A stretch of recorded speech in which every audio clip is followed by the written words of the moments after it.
taking a break. She's actually in the mainland right now.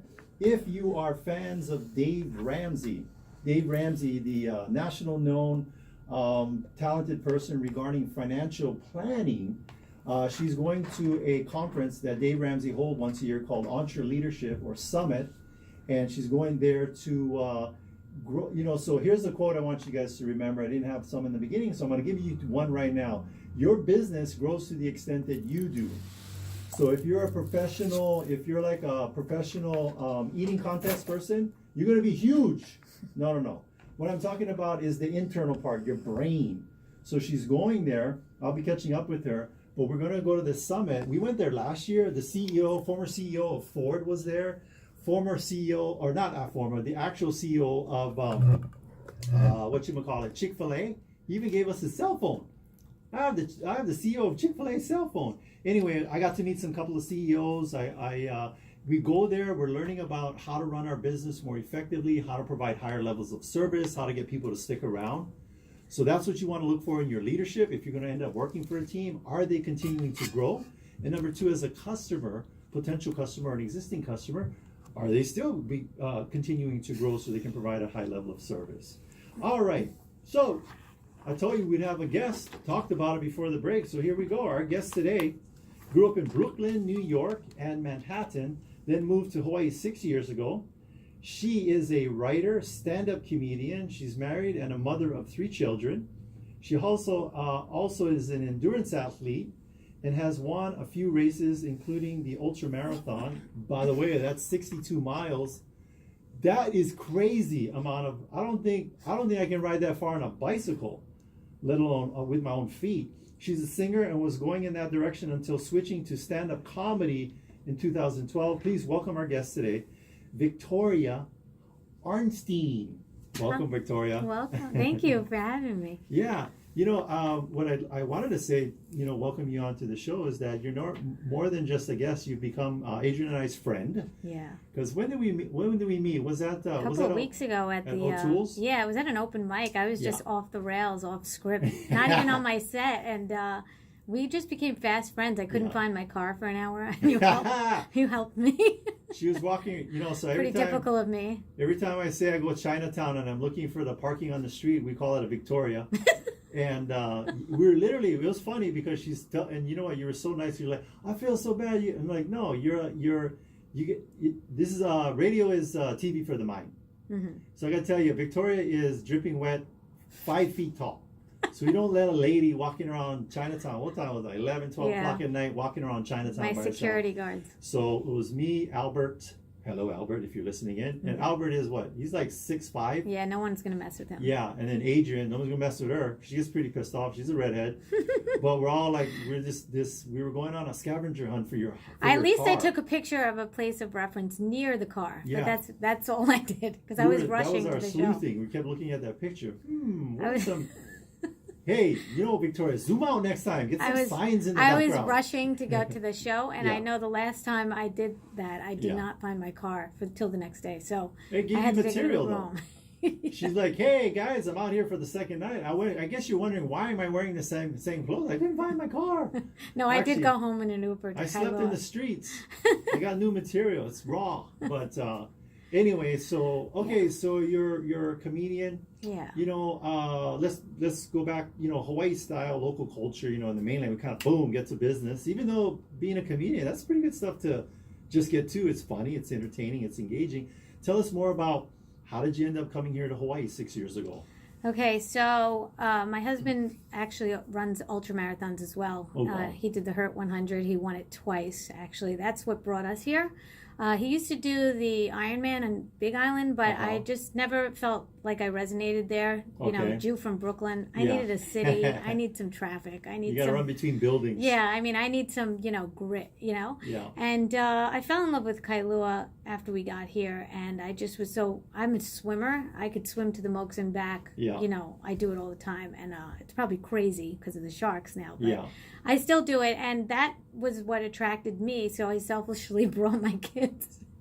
You brought them. I thought I'd bring them with me, No, if you were going to if you were going to Oklahoma or something, that would be selfish. But I think a house, a couple feet off the beach in Lanikai. I think they. It was pretty sweet. Yeah. My husband had to, not be convinced at all. He was trying to get me to Hawaii for a long time. Yeah. I wouldn't leave New York City. I had just started out with comedy in New York about a year before that, on and off. Mm-hmm. And I had won a contest to get on stage without bringing anybody. I was starting to get on my way, actually. Yes. And then I moved to Hawaii, and I thought, well, nobody needs. Well, no. This is what I said. Nobody needs comedy in Hawaii. They're just too happy here. Yes. So for 3 years, I did not do any comedy.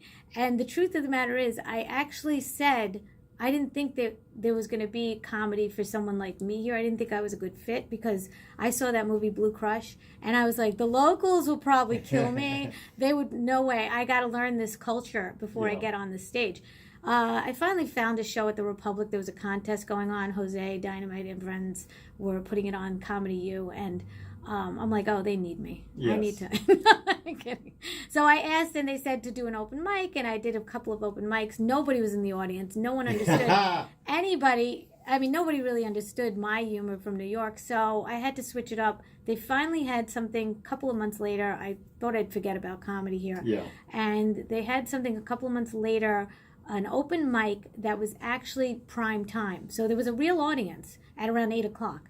So I polished up my set. That's what you mean, prime time. We got butts in the seats. Right, exactly. It's a real audience, not just comics in the back. Yeah. And I polished up my set, and that night they asked me to be a feature, and I've been doing that ever since. And anytime I go back to New York for about a month or two, I actually get on stage on all those New York stages, Broadway Comedy Club and Dangerfields and Gotham Comedy Club, and that's where I really shine because I get the videos for my auditions, and I have my New York crowd again. You know what I mean? Sure. But over here, this has been amazing practice. It's been amazing to get into a community here too, and not just be in your element. I'm very into getting out of your comfort zone. I've done it in ultra marathons. It's taught me so much about myself. Where I go through pain, I go through discomfort because I know that it's so sweet in the end. You train hard, you race easy. Pain is temporary, glory is forever. These are the things that I know now. And it also taught me, running my first marathon, my husband was like, you can go faster. What were you doing? I'm like, I was stopping at every aid station and talking to the people there. Yes. He's like, every second counts. Hey, aid stations are not open mic opportunities. Yeah. So every single second counted. So I ended up realizing that every second counts. Every word counts on stage. You only have a certain amount of minutes. Yes. Every word is a second.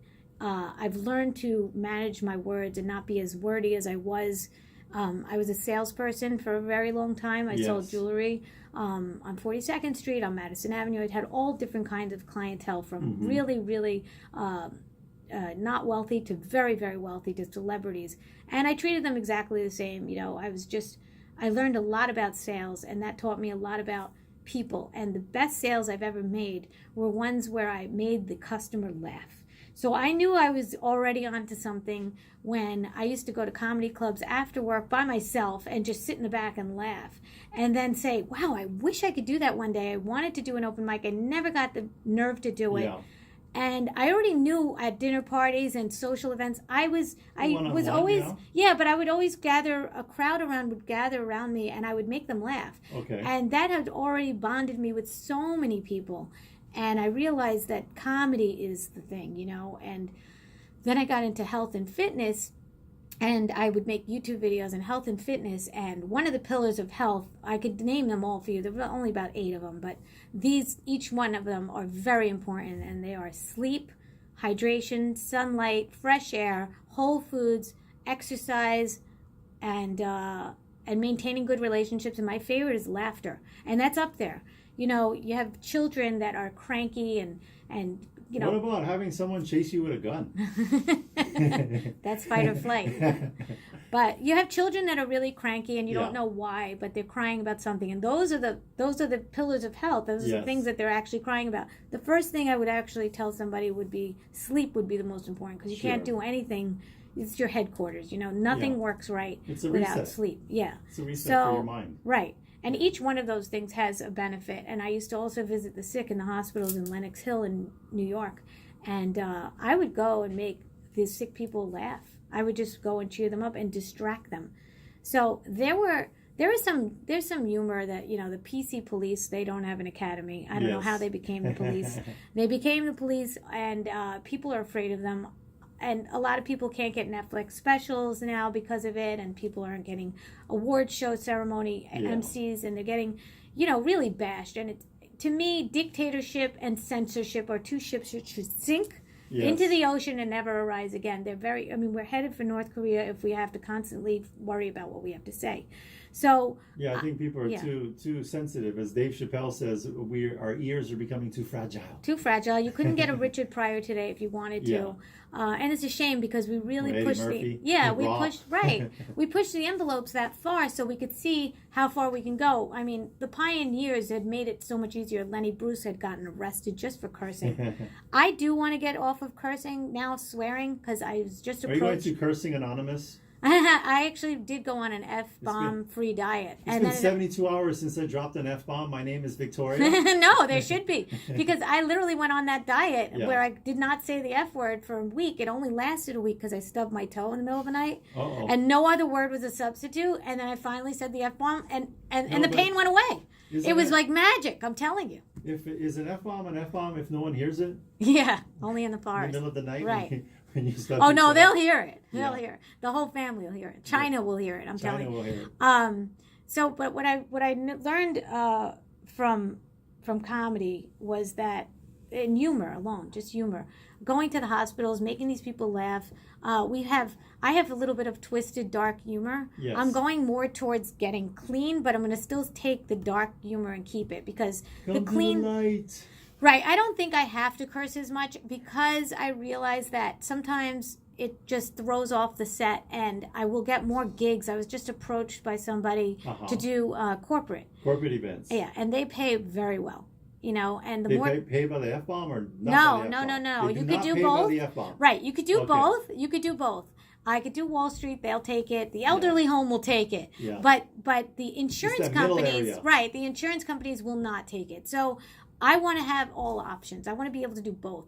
To me, I think it's very important to just be funny and not worry about your, being clean or not. You want to be able to get on a stage anywhere in front of kids. I once froze up in front of kids that were there because I was like, I don't know if I could tell this joke.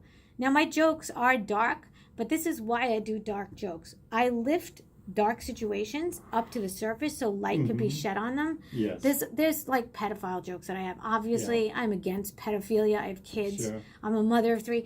I mean, I just bring out the darkness. Like it's when a child is crying, let's say.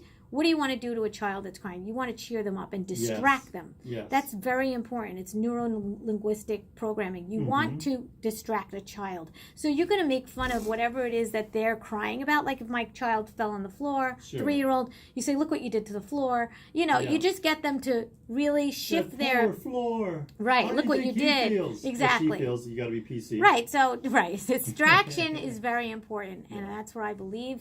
I also am up to date with the humor being good in any speech I've ever heard or liked. They always tell you it's good to open with humor. Always. Every single Even MC. At Undertaker's convention. Yes, you got to open with humor. Even at a funeral. You know what? Yeah. I'm going to tell you guys right now. That's where you need it most. Leave the show today. I leave the studio, get hit by a bus. I'm putting it out there right now. I don't want anybody crying at my thing. Will you do a I would do little stand-up. set? I will do a set for you, Attilio. I will come in from New York to do it. I will. Let me tell you something. I hope it's not for a very long time, that you live till 120. But I really do believe that every single speech that I've ever heard had humor in it that I've liked. If it didn't have humor, it lost me. I was lost. I just never paid attention. I want an open casket so people can see me. Hopefully, if I didn't get hit by a bus in the face. But how did we get to this? But I want to have an open casket, and I want one person to say, "Dang it, he owes me money," and then I want another person to say, "Wait, I think he moved." Oh my God, Attilio, I got you to do an open mic once. I'm going to get you to do more. I think you're a natural. But you definitely are. My hat's off to you for comedian. What's the longest set you've done? 25 minutes. 25 minutes. You know how much? That was on stage. In real life, I just keep going and going. That's a long time. 25 minutes. People don't realize 25 minutes is a long time to have material for. my hat's off to you because maybe I'm in the beginning like you. It's like in a cocktail not enough party. time actually for me. Yeah, okay. I can keep going. You can keep going. They're getting the hook. They're showing you the light. I'll go to 45, but no one ever gives me 45. I'll tell you that much. But I am headlining a couple of shows before I leave, so they're going to give me... Let's talk about that, because we're on a radio show. We want people to show up. I heard you on the Team Lally show, and that's why I'm here tonight. Oh, yay. The 50 people that are going to come to this thing, 100 of them. Right. I don't know if they can even fit that many, but okay. What I have coming up is May 17th in Kailua at the Collective. It's one of my favorite venues. It's very limited seating, very comfortable. Bring your own booze. Okay, bring your own numbing agent. Right. The more you bring, the better, the funnier we are. The funnier they're going to get too, right? The audience. Well, we don't need hecklers. You don't need those people. Those people. Let's segue on that. How are you at handling hecklers? Well, I'm pretty good because, like I said, when I first started out in a jewelry store, just making people laugh, I would have to be on my toes. Now, what people I believe, not wanting to buy. That's the right. Oh, I never even heard the word no. How does that sound? That's why probably I could do marathons and ultra marathons. I never felt the pain. I just kept going through it because I know that there's a certain endurance that you have to have that you keep going, and that's what gives. That's why I'm not afraid of the stage. I also have a theater background. I'm never afraid of the stage. What I'm afraid of, my only fear, and this is right before I go on. The second I hit the stage, I'm fine. I fear, missing a joke, forgetting something, forgetting a word. Every word counts. Mm-hmm. Every single word counts. And it's totally choreographed and orchestrated by the comedian if they're seasoned and polished. People that say they're just going to go up and wing it, and random, what? I don't recommend that unless you're actually doing this 7 nights a week. Because you have most of the comedians that you see that are doing crowd work, and I love crowd work, and if I had more stage time, hint, hint, anyone who's listening who wants to hire me, if I had more stage time, I would play with more crowd work. I'm not going to give up my set for 2 times during the month. But when I go to New York and I have more stage time, crowd work is very important to me because it teaches you how to be on your toes, but there's stock jokes in there. Like, let's say somebody's well-versed in geography. Yes. They could talk to anybody in the audience about where they live, and they'll be like, oh, yeah, I traveled to Atlanta. I know exactly what you're talking about. And that is a very, very educated comedian. Like, that's a comedian that could actually back himself up. Yeah. I like backup. I like facts, People get thrown off if your facts are wrong. So that's very important for a comedian. And I never steal jokes. That's a very, very big no-no. That's a big no-no. Yeah. A premise and parallel thinking is fine. I have a joke that Sebastian actually has, and I don't know if he took it from me now. I don't know if he actually saw it on my video or if we have parallel thinking, but it's the exact same joke about the airport. But I got to tell you, you got to find your own way, and, that shouldn't be the only joke you have. So move on. If human beings didn't have parallel thinking, they couldn't connect to what you're saying. Right. So we all do have parallel thinking. That's true. And I always say comedians are just saying what you're thinking, but you're too afraid to say it. Absolutely. I really believe that. Yeah. And I have no problem telling people what they didn't, well, no problem saying it like it is, and they're afraid to say it. Like, there were people in my class growing up, they were like afraid to say the answer, and they were timid, and I'd be like, scream it out. Yeah. I got the credit for it. Yeah. I got the laughs for it, which is probably the first time I realized I was a comedian. Yeah. Because I was getting laughs. So you were a class clown? I was a class comedian. You're a class comedian? Yeah, it's a big difference. So they said... A clown is silly. I'm not silly. I don't even like clowns. I had a clown at a 5-year-old birthday party. I slept through the whole thing. I'm telling you, I don't like clowns. So you're a math teacher. You're in school. You're in 4th grade. Teacher said, Victoria, come up here and do this math problem. She's up there at the board. She's got the dry erase marker, but then she's like, "Is this thing on?" Yeah. If I didn't have the answer, I came up with something else that would make everybody laugh, and that was really the truth. I mean, I go to yoga class and all these other things. I make fun of that stuff too, but I'm the type of person that when I'm in yoga, I'll literally turn to the person next to me and say, "Are you feeling this too? Like, is this like?" I'll just start cracking jokes. Yeah. I don't feel like those yoga teachers are that zen anyway, because I feel like they're like, oh, take your time at the end of the class. They're like, take your time, don't worry about it. And then all of a sudden everybody's snoring away.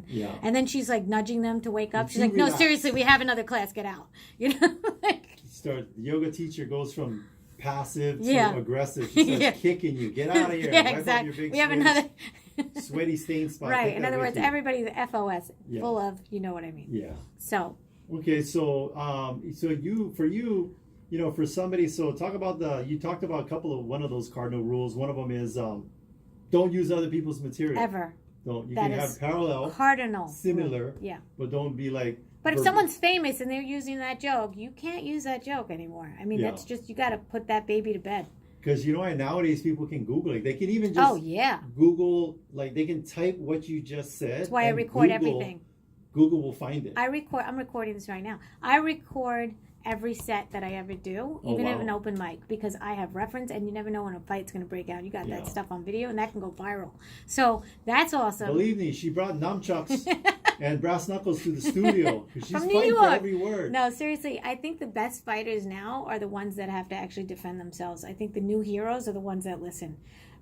You know, we're no longer in the battlefield anymore. Yeah. Everything is online. Yeah. And people could get destroyed online. I made the big mistake of coming here and being in a community page and just having to fight my way in. Sure. And it was misunderstood. And I got banned from a couple of places because of it. And so I don't get as much stage time. Can't get political. You can't do anything that people don't like about you. The people will find things to not like you. And, you know, I learned not to be part of that drama anymore. It's not worth it. Just get up there on that mic, get up in front of that mic and do your thing. So, cardinal rules, don't use other people's material, record it so you can protect, you know, your original stuff. Protect it, and you'll have a date. Put it on YouTube. Even if it's unlisted, you could always have a reference. Say, look, I did this joke before it even came out on Netflix. Yeah. You know what I mean? So I have this reference, and now I have proof. And also, I learned from every single set. How many times did I say, did I put my hand in my pocket? Am I going to say, oh my God, too much? Every single thing that I'm very visual and audio at the same time. I need to learn from my own videos. And I'm not one of those comedians that was depressed as a child. I'm not one of those comedians. This whole messed up background. Yeah, miserable. I'm a comedian that literally does this because I want to share laughter. Like, I love to laugh. I want to share that with other people. Like, for instance, I'll test my material out on Facebook, social media, and like on the line at Long's. Like I will literally be in the bank, and I will literally test my material on the people waiting online with me, because that's the crowd. Mm-hmm. You know what I mean? And it's so spontaneous. You want to know. And I have laughs from people like my husband's grandmother's 95 years old. I talk to her all the time in Florida. I haven't seen her in years, but I talk to her all the time. She laughs from a lot of stuff. She's conservative by default because she's 95, but she's pretty progressive. So I could gauge where my jokes are. She had a leg that was amputated recently. She had staph infection. She had to get rid of her leg. But I could have been like, oh, you know, my heart breaks for you. But the second she got on the phone, I'm like, I heard you lost weight and you won't be giving me a standing ovation when I'm at a show. And she just laughed hysterically. Like, she was just like, you know, distracted by the humor and the irony of it. Like you're the person that says, man, I'm so busy. I'm busier than a woman in a one-legged butt-kicking contest. You're that person now. Yeah, exactly, right. Like, you just have to make light of the dark situation. It's a very important thing to do. And even if you're not on a stage, you will use this in every part of your life. I have gotten into movie theaters that I couldn't get into. I've gotten into restaurants. I've gotten into places just by making someone laugh. Yes. And I've gotten free stuff. I'll tell you the truth. My husband thinks I don't work. And I don't work. And I just want to let you know, I save money. So that's the same thing as getting a job. It's just another way of getting the money into your pocket. Benjamin Franklin said it, right? Penny saved is penny earned. Right. So that's exactly how I mean, if I'm making someone laugh and they've already, you know, been under the spell of my charm, then I actually have an advantage, because I could have worked that entire hour and made less money in an actual job in an office, whereas I got a discount on something just by using my wit and charm. So I think it's very important to sharpen your skills. Sleep, another. I'm going to come back to that. Sleep is a very, very good way to sharpen anything. You're not going to be motivated in anything you do unless you're sleeping, unless you get a good night's sleep. So speaking of sleeping, or take a power nap. I do power naps all the time. Yeah. I love our parking garage in our office because there's no cellular service. So I go down there and set the alarm for like 15 minutes. And if we were big like Google, we're not. We'd have one of those sleeping pods in our workplace. But you can sleep under the I desk. just tell them, you know what? Get the homeless people across the way. Just go to the bench and say, move over a little bit. I need to take a power nap. And give them some money and a ham sandwich. Do you need a tent? I'll get you a tent. I'll donate to the show. I'll get a pop up. We just have a pop up in the line. Hey, don't disturb. Just get a little sleeping pad and out of 10. But I know what you mean by the humor. We had a gentleman popped in the other day, and he owned a whole bunch of properties, and I'm very cautious when people that have owned a bunch of properties and have used a bunch of realtors. Yeah. So I just was like, you know what? I'm just gonna hit this guy with some humor. So, you killed your last realtor, didn't you? I literally said that because it's like, if you're here in our office, something must have gone wrong with that relationship. And immediately he said, yeah, they lied to me, blah, blah, blah. We went straight to it. And it's just a more humorous way of saying, what were you not happy about with your last real estate transaction? Right. You can go the boring way. Yeah. But I just went straight to it. Yeah. You killed your last realtor, didn't you? Yeah. You could rectify. Where'd you bury him? Right. That's cute. You could rectify anything with humor. I could tell you, I've been in deep messes sometimes, gotten out of paper bags just by using humor. Yes. Like, let's say I have a joke where I say, my 13-year-old is a pain in the neck, because she still lives with us. Now, I could have said, how boring would this be? My 13-year-old lives with us, she's a real pain. She still lives, my 13-year-old lives with us because she's just a pain in the neck. And that's just boring. You just want to use the actual shock. That's it's a contrast. I think I was listening to. I listened to the podcast going. I forgot what the podcast is. It's been going for a long time. Something about. I don't know. I forgot the name. Anyway, I'll tell you guys later when I remember. But in the middle of the night at 3 a.m. Exactly. Yeah. When I'm talking with people, it's like, I forgot what I was going to tell you. As soon as I walk away, I'll remember, and then I'll call you right back. But they were talking about contrast, and you just said it. You could set it up that way with the regular way. Yeah. But, it could just be a boring conversation, or you may make people laugh and remember it. And let's say somebody remembered me. I called in a school for administration, and she answered the phone like this. She was in New York, and she goes, hello. And I said, long day. And she says, how can I help you? I said, well, I'm moving from Hawaii to New York. She's like, why? And I literally made her laugh after that because I told her a few jokes. Exactly. What, am I crazy? Right. So now she put me through to the best person that I could have been put through to, and that already opened doors. And then afterwards we got cut off. I called again, and she answered the same way. I go, still having a bad day? And she was laughing like crazy. I made her day. She remembered who I was. She's like, Hawaii girl. And that was it. Like, the connection was already made. I do that for my teachers, for my kids. I do that at the doctor's offices. You know how many times you have to get into an appointment and they don't let you in? Well, you make them laugh, and they want you around. They want to laugh. People want to laugh. And, my father taught me something, may he rest in peace. He passed in 1990. But before that, I was in theater, and the first play I've ever done, I was 14 years old, never forget it. I said, Dad, I'm really nervous. I don't know what to do. He says, you're a natural. What are you talking about? You already rehearsed, you practiced, you know everything backwards, forwards. You're going to do great. I had to sing 7 solos. I was in Guys and Dolls. I played a lead. I was the youngest one in the play. I was very nervous. And he said, Victoria, listen, first of all, people are paying to see you. They don't want you to fail. Yes. Okay? And second of all, you're up there, they're not. So you're already better than they are. I'm like, what if Meryl Streep's in the audience? Yeah.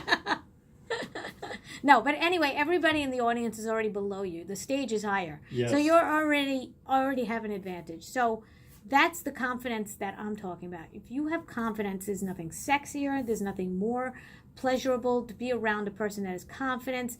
And with confidence, you could write jokes. My brain always goes into joke mode. I'm constantly finding the humor in something. People say I'm not funny on Facebook sometimes because it triggers them. But I'm like, listen, then unfollow me. Response. Just unfollow me. And let me tell you, I'm going to tell people right now, comedy clubs are contagious laughter. They're amazing. Don't bring anybody down if you just had a trauma. We're going to say something that'll probably trigger you. Yes, you probably had a miscarriage. Yes, we're going to make fun of that. You probably had something happen with a breakup. Death in the family. Or a breakup.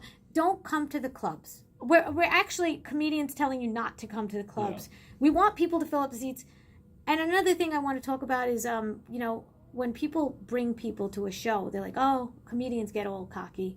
I don't bring people to my shows. Well, let me tell you something. The biggest names in comedy, like Sebastian and, Jim Gaffigan, they pay people to get those seats filled. So they are bringers. Those are bringer shows, too. Don't be ever overconfident saying that you're not going to bring people. Every show that I do, I manage to bring people with me. Because you want to, A, fill up the seats, B, you want to have other comedians have a full crowd, and C, why not? You're promoting yourself. Don't get such an ego where you're like, oh, I don't have to bring people. You probably don't have to because you have no pressure to. Like in New York, you have to for a lot of the shows to start out. But don't be so cocky to say, I'm not going to bring people because I'm a feature or I'm a headliner. That's when you have to bring people.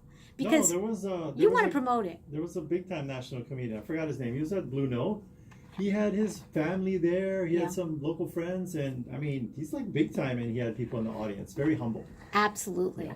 I fully 100% believe that you have to do that. And the more, and also there are about 9,000 comics in New York, so that we're competing. You want to be the more humble and the nicer comic, because there are funny comics out there, and there's definitely going to be funnier comics than I am. Mm-hmm. But and it's also being a woman, you also have to get around that area. It's navigation. You can't just talk about your private parts for a half hour. You have to talk about something clever. Observational humor. Now I'm trying to get off of swear words. That's a challenge for me because I'm from New York. But believe it or not, I can't say it's because I'm from New York, because my circle of friends do not curse ever. They never ever use a swear word. My mother can't even understand why I still do it. I just put up on Facebook that I'm trying to get off of swear words. Somebody please give me suggestions. And my mother, who never wants me to curse, she writes me privately just today. She goes, do you have to tell everybody in public that you have a problem with cursing? I said, I'm actually admitting I have a problem. Is that not the first step? I mean, I'm trying to get help. Isn't that, aren't you like happy that I'm trying to get help? That's it. We're going to start Swears Anonymous in Hawaii. You know, it's been 2 days since I dropped an F-bomb on somebody, and I'm Jewish. I can't do a tip jar. I'll lose too much money. But you've been, you know what? And we're coming to the. Unfortunately, it's so quick with you when I'm talking with you. Time flies, right? You're easy to talk to. You know, and this is the quote. Exactly all the things that you were talking about. It's a quote from Maya Angelou. People don't care what you know, what an expert you are, but they'll always remember how you made them feel. Right, absolutely. And stuff. And so, anyway. Yeah, I totally believe that. Wait, I don't think we got. Wait, there was you. Where's all? You had a couple places. So Where's all the places you're gonna be? Okay, so I have something this Friday night at O'Toole's at 9:30. It's a roast. It's my first roast. I never thought I'd do it, but you know what? I'm finally gonna do a roast. I'm gonna be okay. I'm not gonna, be afraid of a roast. You're getting roasted, or you're roasting both. somebody? It's both. Oh, it's an equal opportunity roast. And this guy books me in Kailua, so I have to be really extra careful. Then we have another show in Kailua. No, actually I'm in a tournament to go to win a Vegas trip. So let's see if that works out. That's on May 10th at O'Toole's at 7:30. Then I have May 17th in Kailua at the Collective. It's a tattoo and collective place. I'm going to also tell you my social media so you can find this out. Yes. That's going to be May 17th at 7 o'clock, limited seating, bring your own booze. And then the next one is June 7th. I just got that. I'm headlining in Kailua, and I'm also headlining June 7th in O'Toole's at 7:30. And that's my last show probably. But I just want to let you know my social media is Victoria the Comedian on Instagram. Pretty original, right? Okay. Victoria the Comedian on YouTube, and and on Facebook on Victoria Tusi Arnstein. Well, as we say in those when we're doing our sets and we're out there in front of the microphone, it's time for the light.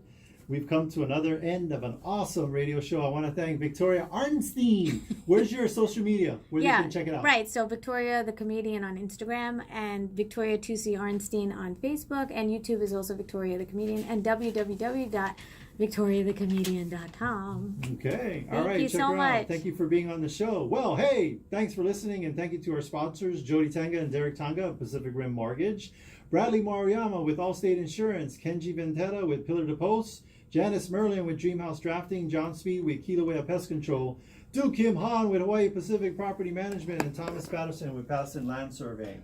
If you want to get a hold of any of our sponsors, just go to teamlally.com. We also want to give a big thank you to Leah, our producer, here in the studio. Choo!